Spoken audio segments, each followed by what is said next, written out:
push through and just amazing things. He's got a great heart. He's filled whatever role we've needed. You might recognize him as the MC, the prayer leader, the small group leader, the et cetera, and now it's the testimony giver.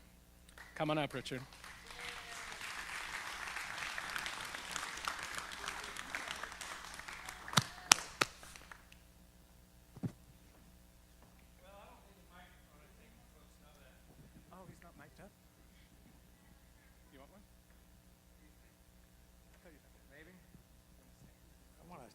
Turn that light off up there is what I want to do. Whew.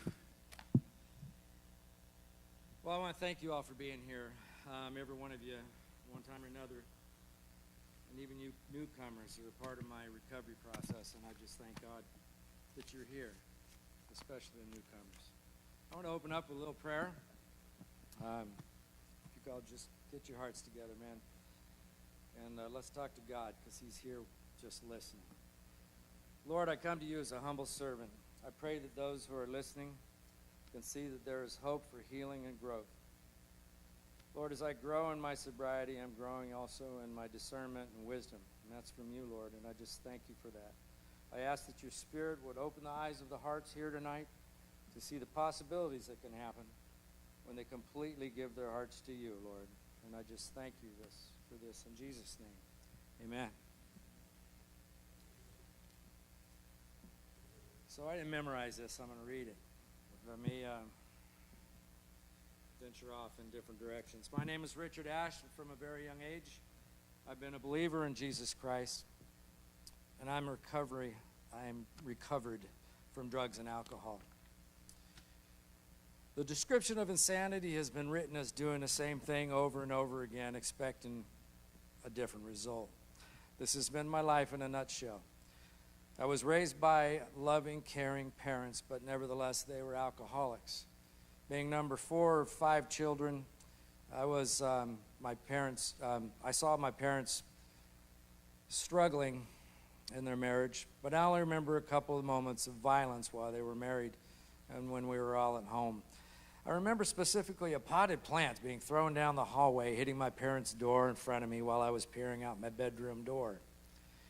This is the last memory I have of my parents being together. My older brothers and sisters experienced most of the drunkenness that my parents struggled with. All of my siblings, all 5 of them, were affected in different ways and have struggled with dealing with their abuse and the abuse that we've had in our family. As a young boy, the memories I have of my dad were of traveling back and forth from Arroyo Grande to Paso on the weekends. There were never violent times, but I do remember all the beer cans and the many company parties that Dad would take us to when we visited. My mom worked a lot, so my younger brother and I would go everywhere she worked, which included bars, pool halls, and steakhouses. Mom made ends meet, as she would struggle to raise 5 kids. My older brother Greg got heavy into crystal meth and cocaine in the 70s. He was a lot of work for Mom. And my dad had little patience for him, so like many middle children, he struggled with belonging. He also started exhibiting signs of schizophrenia and bipolar disorder. After several stints in psychiatric hospitals, living in and out of Mom and Dad's house, and several occasions of being homeless here locally, he finally has been stable and living at a board and care for about 30 years. This is just one example of what alcohol and drug abuse has done to my family, and sadly there are more stories to be told, but that's for another time. My younger brother and I continued to go back and forth to Mom and Dad's for several years. Mom remarried a guy straight out of prison for murder. He was involved with gangs and bikers, so our home was frequented with many of his friends. These were not good Christian bikers.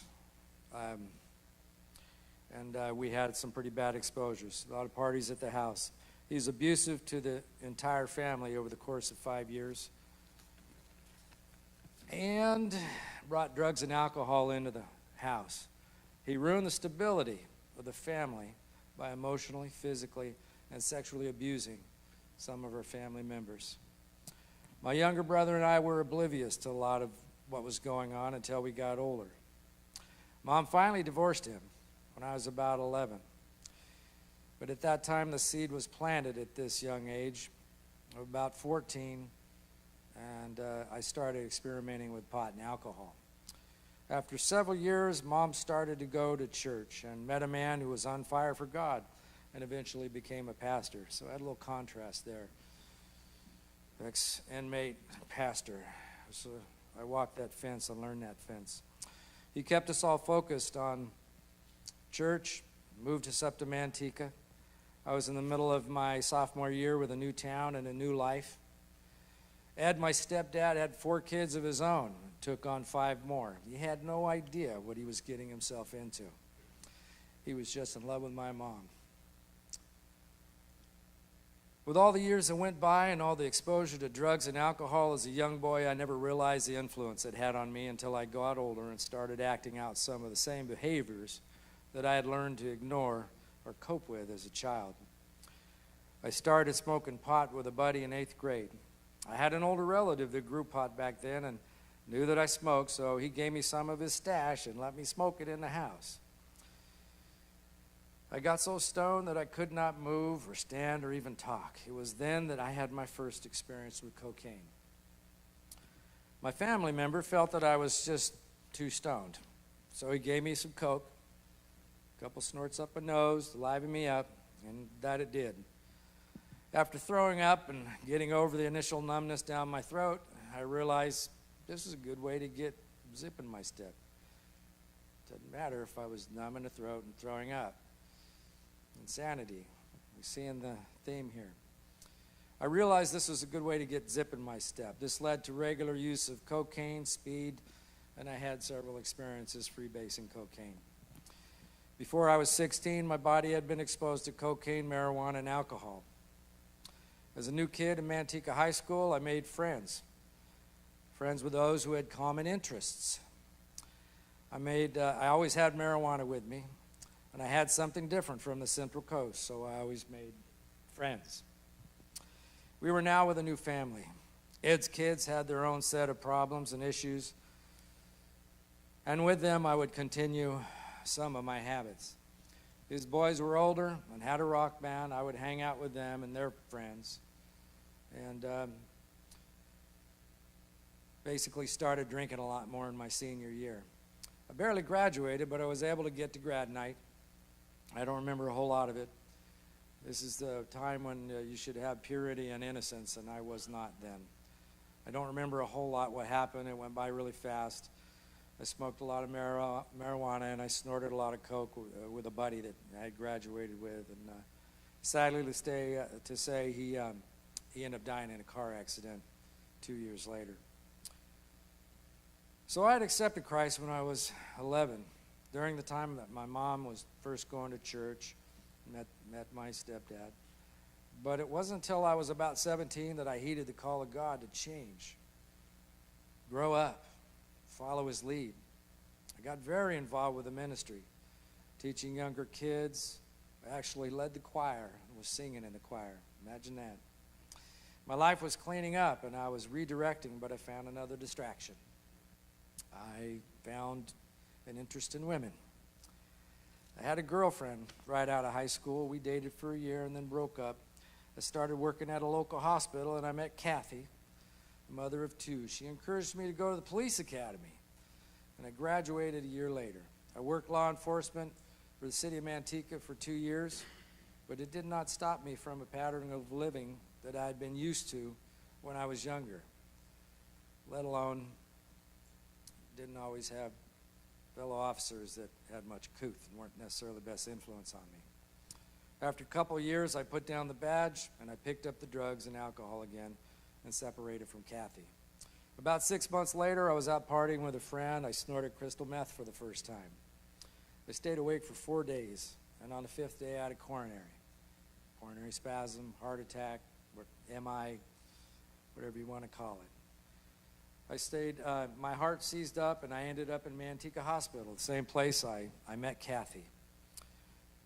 I recovered there for 3 days, had an angiogram, and found out that my event happened the same day that Kathy was getting married. It distracted her wedding, her wedding day, which made me feel a lot of regret and shame. I recovered from that incident physically, but emotionally and spiritually, I was a wreck. I went on a dating frenzy, filling my frustration and hurt with my fleshly wants, also smoking pot and drinking again. You see, I kept doing drugs and alcohol because they didn't hurt me. They made me feel good. It was the crystal meth that hurt me, so I gave that up. This is how I justified my continued use of drugs and alcohol. I met Cindy while I was going through the academy. We went to church together. Our moms had planned an introduction. As parents do, they had bigger plans. And a year later, with the intention of getting married and straightening up my life, we decided to take a leap.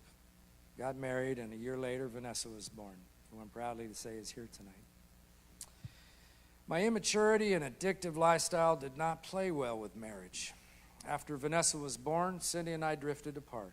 I ended up having an affair, and despite counseling, prayer, and family support, we both decided to end our marriage, and Cindy left.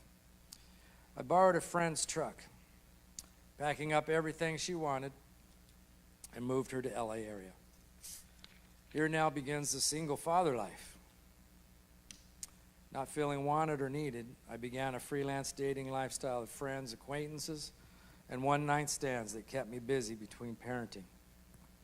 I also met a lot of single moms who appreciated the fact that I was a single dad. That was not a healthy thing for me.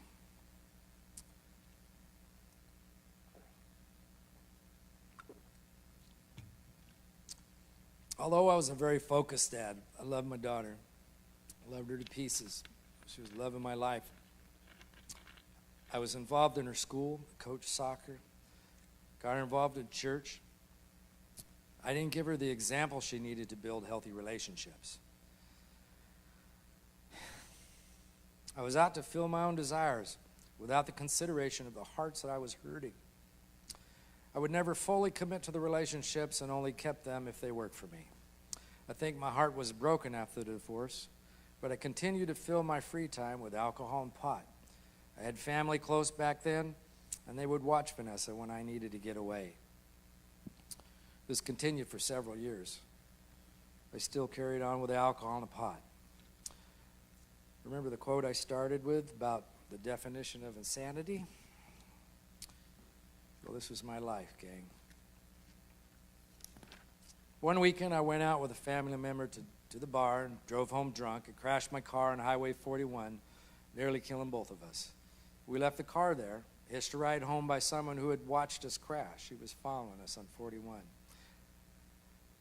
We were both bloody and cut up from face planting into the windshield. We didn't wear our seatbelts. I went to the car the next day, only to have the police pull me over in my damaged car. I failed the breathalyzer test 6 hours later. They towed my car, and they took me to jail. This began my one-year legal battle trying to avoid going to jail for 3 felony charges because somebody else was hurt in the vehicle and I was responsible for their life. During all this time, I never hit rock bottom because I was still able to hold a job and function well on a daily basis. I still, at this time, did not stop drinking, did not stop smoking. On my 30th birthday, I'd gone out with friends for pizza and beer. Got intoxicated. Frankly, don't remember how I got home. Got home and passed out on my bed.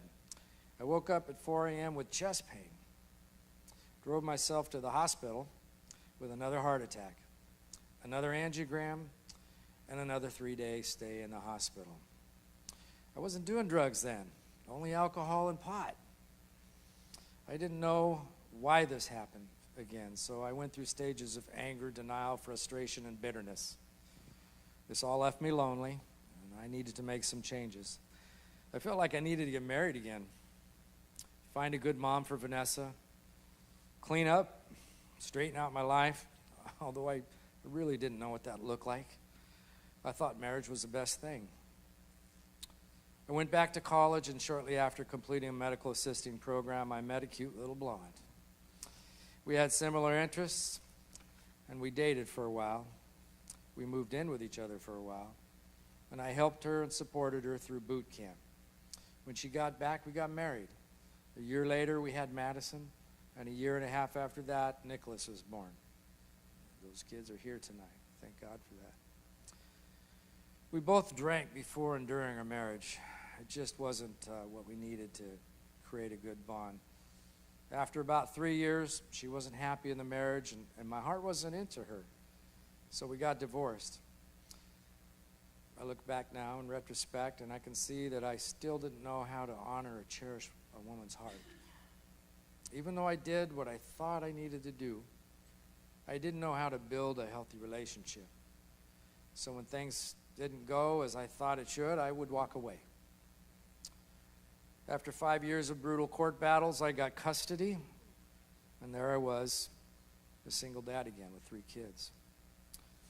Feeling rejected and alone, I did what I always did. I found girls and partied and smoked. Several years went by, and I went back for more college. I moved to Santa Margarita with all my kids. I still had a pot and alcohol problem. And whenever the kids were at school or visiting friends, my habits would take over.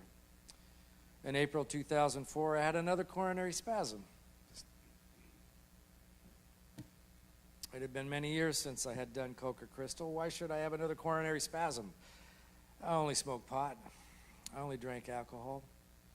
So I had another angiogram and another 3-day stay in the hospital. The day I got out of the hospital, I had no help at the house, so I went home to pick up the kids from daycare and drove them home. I cleaned up for a little while after that incident, but only for a little while. 3 days after that event, I moved to Templeton. I wanted out of Margarita because I was too close to the bar and the liquor store. We've been in Templeton now for 14 years. Still bars and liquor stores close. Throughout all the foolishness, I'd never stopped my selfish behavior. It's really what it boils down to. Moving to Templeton introduced me to the wine country. Being the social person I was, it was only natural to be involved in all the music and wine festivals in the county. So my new vice was vino. Why not? Jesus turned water into wine. Up until 4 years ago, my justification for drinking was that it was just wine, and it was great for my social life. I believe rock bottom came for me one night after I had been partying with friends. I came home intoxicated, and I pushed my son Nicholas out of the way so that I could get my drunk butt into bed and pass out. This hurt him greatly, and I will never forget the look on his face. This was my turning point and my committed attempt to get sober. In Ephesians 5:18, it says, "Do not get drunk with wine. That leads to wild living," and that it did. Instead, be filled with the Holy Spirit. And I pray to God every day that's where I'm going. It took me a lot of years to understand that I had been living a false life for my own desires and for others' entertainment.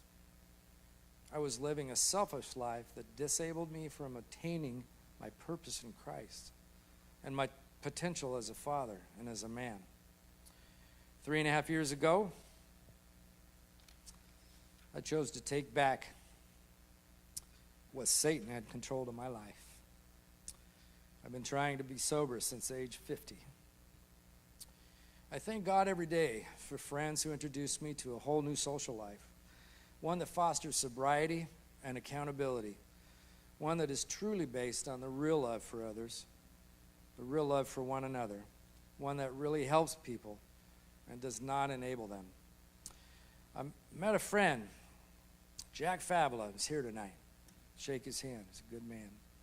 He invited me to celebrate recovery. I didn't know what it was at this point. I just went for Jack because he's a good friend, and I went to ABC Church already. Within 3 months of attending, I decided to start a 12-step group, but I wasn't sober yet. I wasn't able to complete that first 12-step program because I got to step 4, and I was unable to make a fearless and moral inventory of my life. I crumbled. I crumbled after that. I just wasn't sober enough to understand that I really needed to do it. It took me another year of sobriety to be clear-headed enough to understand that I needed to finish the program. Not only for me, but for my family. There was nobody in my family that had ever gone through a 12-step program. I was breaking the chains of addiction in my family, setting a line of demarcation. It wasn't until after another year of sobriety that I was able to complete my 4th step inventory. Now I was ready to identify my character defects and turn them over to the Lord. In step 6, it says we are entirely ready to have God remove all these defects of character. And I was so ready. This was a humbling process and caused me to look deep, way deep, and see what God had revealed to me, which was my heart issue. I had been in denial for so long and unable or unwilling to face the truth, I eventually developed a deeper love for God as He took me through it. Step 10 says we continue to take personal inventory, and when we were wrong, we promptly admitted it.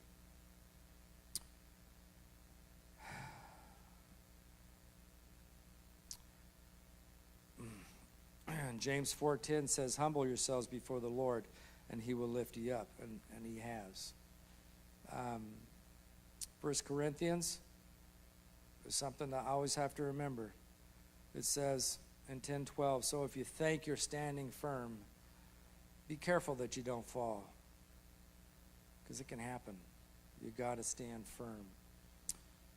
And I continue to have a spiritual experience as a result of these steps. We read in Step 12, having had a spiritual experience as the result of these steps, we try to carry this message to others and practice these principles in all our affairs. I continue to be humbled over and over again by God's grace so that I can fully appreciate Romans 12:2. Don't copy the behavior and customs of this world, but be a new and different person with a fresh newness in all you do and all you think. Then you will learn from your own experience how His ways will really satisfy you. With the support of Celebrate Recovery and lots of prayers, I found a life that is purposeful, truthful, honorable, and respectable. My kids come to church with me. My son is active in CR. And I am changing the trend in my family history so that my kids will not have to battle the demons and struggle like I did. I'm going on 4 years sober of alcohol and marijuana and prescription opiates, and 25 years clean of meth, coke, and stimulants. So I'm very proud of that, and it's been a long haul. But God's been by me, sticking with me the whole time. I've also joined a motorcycle ministry club through Celebrate Recovery. It's called Broken Chains. This group of brothers and sisters have added to the support of my sobriety, and I'm honored and grateful to be a part of their lives. They can't be here because I'm the only one on the Central Coast. So I'm recruiting just to keep that in mind. So thank you. It says in Philippians 2:13, for it is God who works in you to will and to act according to His good purpose. And it feels good to know that that's actually happening. I did come to believe that a power greater than me could restore me to sanity. It can happen. Until I was sober, I didn't have the clarity of mind to be able to see my need or even the possibility of sobriety. I knew I needed to be sober. I just didn't think I could. My sobriety has given me perception to see what being sane really means. With my sobriety, I have a better understanding of what it means to honor women, to treat them with respect, and to cherish their hearts.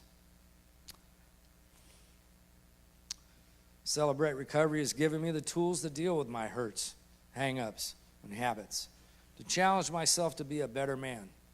In my sobriety, I have clarity, maturity, most of the time, emotional stability that I've never had. And with that, I have been able to walk with others to help them through their stages of recovery. If you've not taken a 12-step class, this is what I'd like to say to you. If you're waffling on making a commitment, just remember, you won't be doing this for everyone else. They are definitely going to benefit from it, but this is for you. You deserve it. Being in a 12-step class is being part of our Thursday night meetings has been life-changing and can be for you as well. My life verse I'd like to read with you is 1 Peter 3:15. But in your hearts revere Christ as Lord.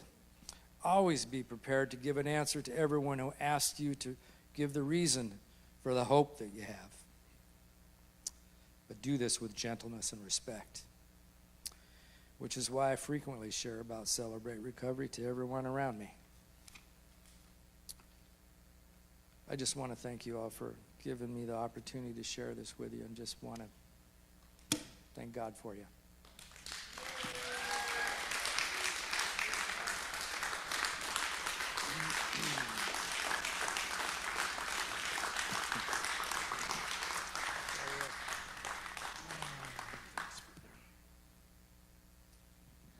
Thank you, Richard, for your service, your vulnerability, for sharing your story. I have a service chip for you. Then I heard the Lord saying, "Who shall I send? And who will go?" And I said, "Here I am, send me." And for me, honestly, that's one of the most inspiring things about you, is just to watch you answer that call time and time again, and just put yourself out there for whatever God has for your life. Thanks, brother. So thank you.